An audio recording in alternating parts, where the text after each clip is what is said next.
টাকা দিয়ে হাতের ঘড়ি কিনা যায়, কিন্তু সময়কে কিনা যায় না। টাকা দিয়ে মানুষের রক্ত কিনা যায়, কিন্তু মানুষের জীবন দান করা যায় না। টাকা দিয়ে বই কিনা যায়, কিন্তু কখনো শিক্ষা অর্জন করা যায় না।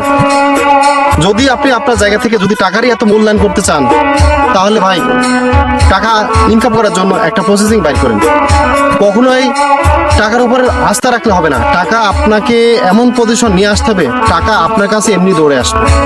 কখনোই কোনো কাজকে অবহেলা করা যাবে না। কিন্তু বিশেষ করে আপনি যদি আপনার জায়গা থেকে বিদ্যা অর্জন করতে না পারেন, অহংকার, হিংসা, দাম্ভিকতায় দিন পার করেন, এগুলো কখনো আপনার কাজে আসবে না।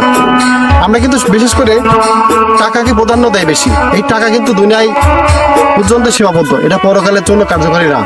আপনি যদি আপনার দুনিয়াতে থাকা অবস্থায় টাকা ইনকাম করতেছেন, সেই টাকাকে অপব্যবহার না করে ভালো জায়গায় কাজে লাগান, যেটা মরে গেলে আপনি কাজে লাগাতে পারেন।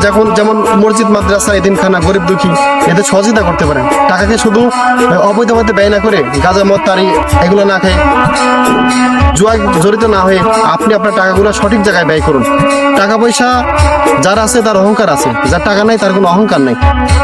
এজন্য আসুন ভাই, আমরা টাকার অহংকারকে দূরে সরাই দেই। আপনি পরকালে যাবেন, একটু পরকাল নিয়ে চিন্তা করুন। এই টাকা পয়সা দুনিয়ায় ক্ষণস্থায়ী। টাকা পয়সা আপনার কবর পর্যন্ত ভাই পৌঁছাবে না। অবশ্যই সঠিক জায়গায় টাকা পয়সাকে ব্যয় করা শিখুন। ভালো থাকুন, সুস্থ থাকুন, আল্লাহ হাফেজ।